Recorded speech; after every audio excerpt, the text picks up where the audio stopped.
We acknowledge the traditional owners of country throughout Australia and recognise their continuing connection to land, waters and culture. We pay our respects to their elders past, present and emerging. Welcome to This Song Is Yours, the podcast where we dive into the art of songwriting, the artists behind the songs, and the stories that make it all resonate. I'm your host, Simon Fink, and thank you for joining us today.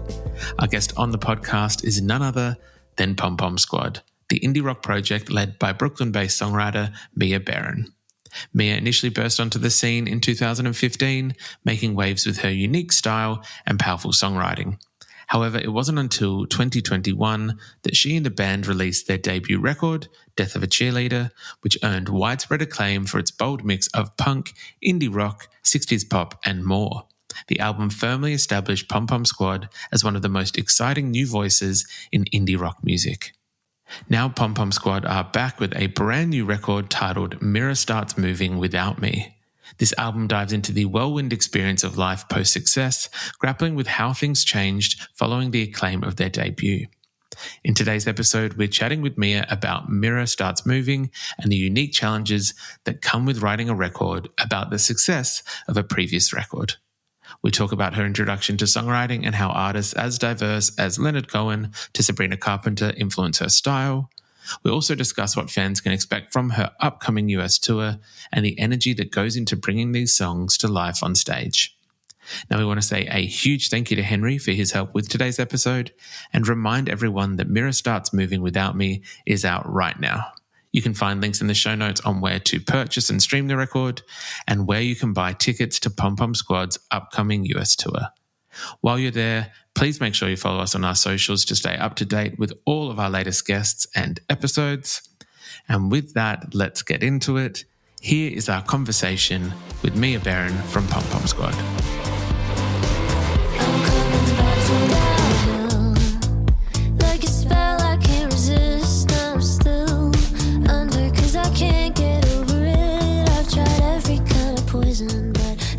Please welcome to This Song Is Yours, Mia Berrin from Pom Pom Squad. Mia, hello. How's it going? Good. How are you? Doing very well. Thank you very much for coming along and having a chat to us. I appreciate it. It's there's a lot going on in your world at the moment, so the fact that you're here chatting to us is very much appreciated. Oh, thanks. There is a brand new Pom Pom Squad record coming out. Oh, sorry, it is out right now. It is called Mirror Starts Moving Without Me. Firstly, congratulations on this brand new record. How are you feeling with brand new music coming out? I'm excited. I'm trying to kind of just emotionally detach a little bit and let whatever happens happen. Mm-hmm. Very, very fair. Is that something, I guess, in terms of music and releasing music, putting something out into the world, the fact that you live with it for so long, you've written it, you've produced it, is it kind of that once it is at a certain stage, it's out into the universe, it's no longer yours? Yeah, I think in some ways, I think every project is a little different, but I think, you definitely have to engage with your work differently once other people have heard it, because, it's like you write the song and you have whatever emotional attachment to the song. But at the end of the day, whether I release it or not, that's mine. And then everyone else puts their own, meaning behind the lyrics and the music. And that's a beautiful thing, but it's just different, 100%. It is a fantastic record. We were lucky enough to have a listen to it before it's come out. So thank you very much for that opportunity. Curious, this time round, it is the second record. It's been 3 years since the debut record, Death of a Cheerleader. Was it, I guess, the whole process, how did it differ this time around? Was there the thought of the air quotes, difficult second record, or was it not even kind of like that this time? There was a little bit of that. I mean, I think, I've only released one album before this, and 2 times is not a lot of times to have done something. So You know, I don't know if there's like any kind of hard and fast rules yet of like how it feels for me to put out a record, but I think there is like a level of pressure going into a second record that like, you know, once you have a body of work, I assume goes away. 100%. This record is stunning. Sonically, I wanted to say, because it is still very much a Pom Pom record, but sonically, I felt was somewhat more textured in a way, if that's kind of the word that I can use. I feel like there were songs that had so many intricate layers to them that I kind of had to re-listen to hear different things at different times. I think Running From Myself and Doll Song had different things going on, which is really cool. When you head into the start of a new record, when you kind of sat down to be like, all right, let's do it, what was the conversation like in terms of what you wanted to achieve with this one and how you wanted, and if you wanted it to differ from that first one? Yeah, I mean, I think just by nature of being like in a different place in my life, I knew that it was going to be different from Death of a Cheerleader. You know, like the oldest song on Death of a Cheerleader I wrote when I was 17, you know, and then the newest songs from Death of a Cheerleader I wrote in 2020. And I was like, you know, so I was between the ages of 17 and like 22, 23 when I wrote those songs. And I'm 27 now. So I think by nature of just being in a completely different place in my life, the sounds changed, you know, and the subject matter changed a lot.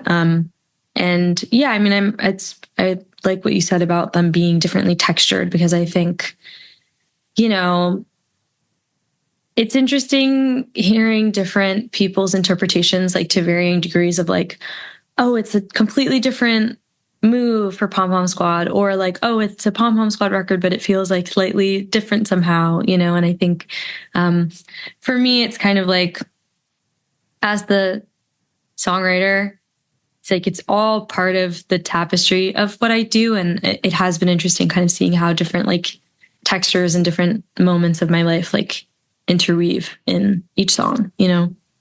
Of course. It's funny you kind of, I guess, phrased it like that, because in terms of maybe the overarching theme of this record, or what a lot of this record is dealing with, is almost what we're talking about, is that perception of yourself and Pom Pom Squad. So it's a bit of like a meta concept in terms of us talking about the perception of. Was that a difficult thing to approach lyrically? Like, how do you begin to even kind of, I guess, address that, knowing that it is then going to fall into that same kind of cycle of what you're talking about? Yeah, I mean, that's a good point. I think like, how did I approach it lyrically? I mean, I knew for me, for this record, my past music, like for the most part, is pretty centered on like mental health stuff or breakups or love songs, you know, and I feel like that was kind of the spectrum of what I wrote about. And I knew this time, like my life circumstances had changed enough that like there weren't going to be songs like that necessarily. Like I really challenged myself to try to not write just strictly about like relationships.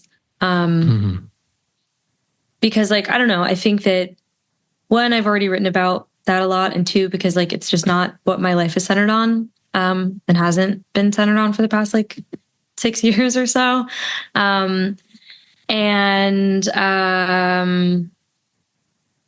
was challenging, because there's just a lot of language in songs to talk about relationships and love and sex and breakups and whatever. And these songs took longer for me to write because there just is like, at least for me, I had less of a like canon of music to kind of play off of when I was working these lyrics out. Like it is a little bit of a meta record in terms of how it's about my relationship to a persona and, you know, So it's basically like my relationship to a non-existent person. You know, which is like I don't know. I know that there's songs about that for sure. I'm like far from the first person to write about that subject matter, but like, I think it is a somewhat unique, like it's a very individual feeling. Like everyone has a different relationship with themselves and their own history and their own like dreams and aspirations and fears. And it was an interesting experiment, kind of like writing from that perspective, like going in knowing that I was going to be just addressing totally different subject matter.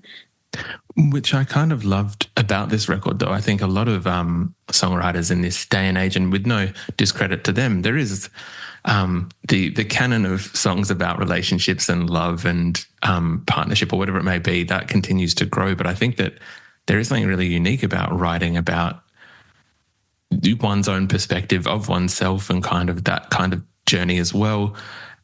One track that I really did love that seemed to focus on, I guess, the perspective of yourself and then those people around you. It was one of the quieter moments in the record, as discussed. I think that the record covers a lot of ground emotionally, and so there's going to be louder and quieter moments, but Everybody Moves On was one of my favourite tracks on the record. I thought that was kind of a beautiful, intimate moment, very vulnerable, wondering whether you might be able to, I guess, share where that song came from or what inspired the lyrics of that song. Yeah, sure. I mean, that song was like one of the songs that kind of like cracked open the project for me. I think kind of just by nature of like what I was saying before, writing about stuff that I haven't really written about before, you know, was also difficult because the things that I'm writing about are things that I don't talk about that often, or like, you know, talk about with anyone, let alone like, you know, talk to myself out loud about, you know, and Everybody's Moving On was one of those songs where like I kept writing it and rewriting it and writing it and rewriting it. And then I basically was like, I'm going to try to write a version as if nobody will ever hear any of it. And just kind of see how honest I can get. And a lot of the lyrics did change, but it was the first time I kind of allowed myself to do that, like let go of the, you know, third person perspective, thinking about like it as a release or thinking about it as a piece of art that other people were going to have to, you know, respond to. So I wrote a couple drafts of that song, just like very ugly, petty versions, you know, or like vulnerable, like, you know, I just wrote kind of like the worst version of it that I could write to see what would happen, you know, and then eventually came to something that felt like real and vulnerable and, you know, poignant. And that's like, you know, those are the lyrics that you're hearing. But I do feel like the second verse of that song, there's the lyric, saw my own reflection on the TV staring down at me from outside of my body. And it basically is like this image of I'm watching myself watch me. And that was an image that I had kind of bookmarked for a long time that I wanted to find a way to work into a song, because that is kind of one of the overarching themes of the album, is that like meta, you know, analysis of yourself. I absolutely love that. Thank you very much for sharing that with us. For you, I'm curious, because there's a lot of interesting ideas on this record, and for anyone who's maybe listened to Pom Pom Squad before, they'd be aware of the way that you kind of work with lyrics and with lyric writing. Curious, what, if you'd like to share, what originally drew you to songwriting and I guess writing lyrics and writing music? That's a good question. I mean, it's funny because like I don't know if there was a particular moment where I said like, yes, like I'm a lyrics focused writer, but one of the things that I talk about a lot with this album is that at the start of it, or sometime during the process, I made this playlist of like songs that really changed the way that I approach music. Like I tried to make this playlist of every song that I could remember, like earliest memories of music to most recent memories of music that really like changed something for me. And one of the takeaways, from that playlist is like I'm a very lyric focused songwriter, and for me, it's much harder to get into a song, even if it has like a really, really good melody and good music, if it has like bad lyrics. Like that's something that, I think making that playlist helped me recenter on like, what are my values as a writer? And that was one of them. And I realized that kind of the music itself really runs the gamut, but the common denominator with all of the songs that really affected me are that they are lyric focused and kind of words first. 100%. For you, do you have a what is it called, like a dinner party list, or like it doesn't have to be top 5, but I guess some of your goal lyricists or your top tier lyricists, if you will? Oh gosh, I mean, Leonard Cohen is a corny and obvious one. But it rings true for a reason. Recently, I really love Sabrina Carpenter's songwriting, and particularly her. I mean, I really like Short and Sweet, but her album before Short and Sweet, Emails I Can't Send, was that's when I kind of really fell in love with her as an artist, because I felt like her lyrics were so center, and her songwriting is really smart. And yeah, I think she's fantastic. I'm trying to think what else. I feel like I need to reference my playlist, but obviously Leonard Cohen is one of the big ones. Let's see. I've had to pull up this playlist a lot today because I've been doing press. But yeah, I mean, there's a mix. Like I love Amy Winehouse. I love Prince. Fiona Apple, Fleetwood Mac, Stevie Nicks specifically, Elliott Smith. Like I really love lyricists. And yeah, there's a lot of people who I would love to interrogate about their songwriting practice. You did just mention Prince on that list. I know, to my understanding, I think it was your mother's love of Prince that maybe helped influence the genre agnostic nature of this record, the fact that you kind of were able to push past, I guess, maybe a preconceived idea of what Pom Pom Squad sounds like. Am I close to the money on that? Yeah. So, I mean, I grew up with just around a very like eclectic sonic palette between like my mom and dad. My mom was really into the Smiths and the Cure and New Wave, and then she also introduced me to like Sade and Nora Jones, and like she just listened to a lot of different songwriters and was very analytical about music, and would kind of talk to me about her perceptions of certain songs, or we would go to shows together a lot, and while we would be at the shows, and this was before she knew that I even wanted to like be a musician. This was just something that she would do with me, is like she would point out, she's like, it's hard, I liked the show, but the performer, their eyes were closed the whole time, and it's really hard to connect with a performer when their eyes are closed the whole time. Or like, oh, the opening band didn't say their name and now we don't know who they are. And like was just very analytical and smart about how she interacted with music. And or she would talk about like, even now, if I like send her demos of mine, she'll be like, I like it, but like I don't know what you're trying to say with your vocal delivery. Like she's very analytical, and it instilled that value in me too. And it's made me, I don't know, it feels like this kind of completely extracurricular like training that I got in being an artist and like how to approach music. But yeah, I mean, she definitely raised me on a lot of different types of music. And from there, like I found grunge and indie rock and Riot Girl. And I think as I've kind of been like, I don't know, I found myself like at a point in my life when I was working on this record where I just needed to dial back and get back in touch with like my creative impulses and instincts. And part of that was revisiting the music that I loved when I was a kid and the music that, I listened to like in my household growing up. So I think that's, it's what you said is partially true, but yeah, that's the more colorful picture, I guess. But thank you very much for sharing that picture, though. Very quickly, is your mum musically talented herself in any capacity, or just very perceptive of, I guess, musicians and the world that they create? She's perceptive. She doesn't play anything, and she doesn't sing. She's always been really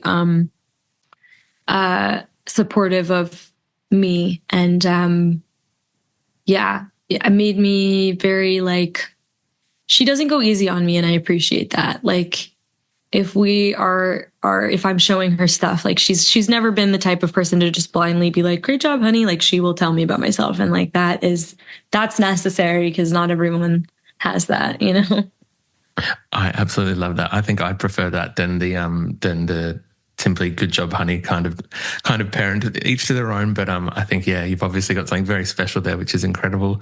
I know that there's I think a handful of European dates across the rest of this year, but then the Mirrorball tour kicks off from Feb next year until I think mid-April across the US, which is very exciting for you. How are you feeling about taking these songs into the live arena and kind of playing them for fans?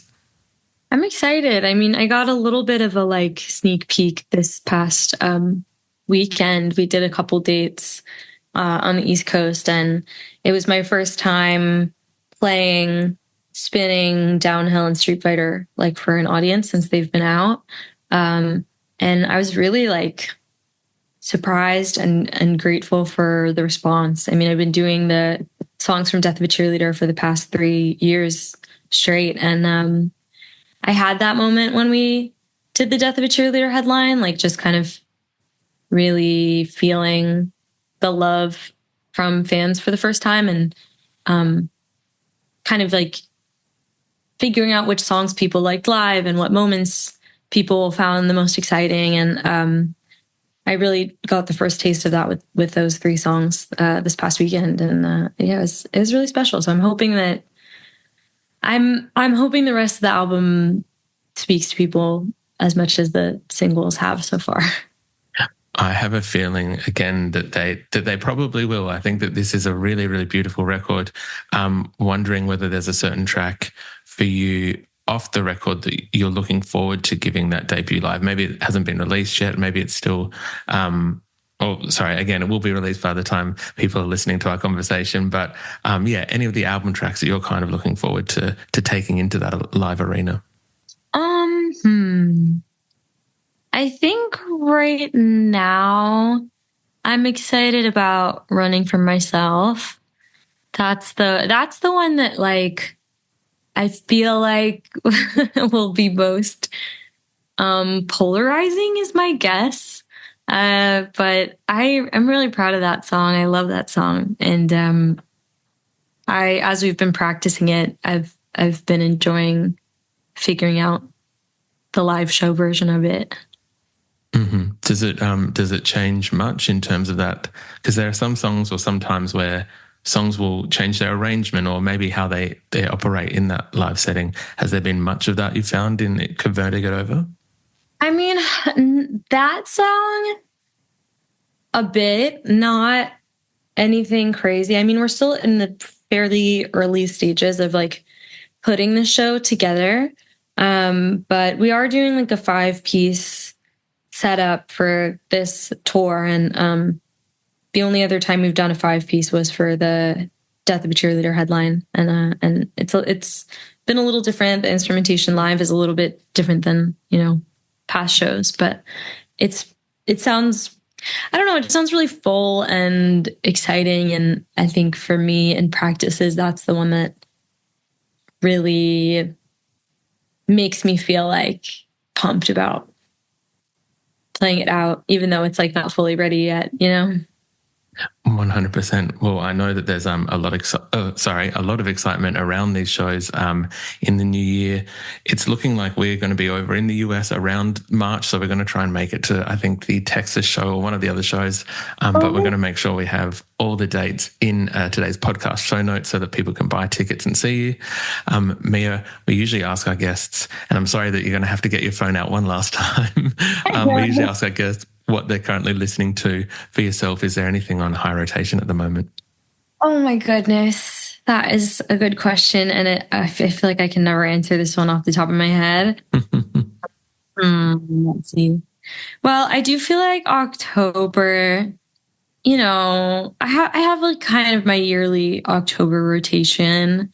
It's like Fleetwood Mac, The Zombies, Donovan, Season of the Witch. I'm very like, I'm into themes. I'm theming. So I have my like Halloween October themed playlist. What else do I have on here? Madison Beer, Beyonce, more Prince, Patsy Cline.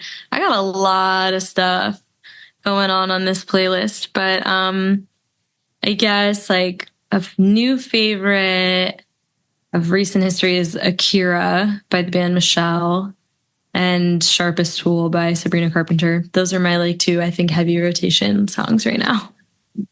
Absolutely fantastic choices across the board. Very eclectic in terms of, I think you just said Madison Beer and followed up with Patsy Cline, which I absolutely love. Like the duality between the two of them. But yeah, thank you very much for sharing that with us. And Mia, thank you so much for coming on to the podcast. Very much appreciate it. The brand new Pom Pom Squad record, Mirror Starts Moving Without Me, is out now when people are listening to this convo. But yeah, thank you again for coming to chat with us. Thank you for having me. I really appreciate it.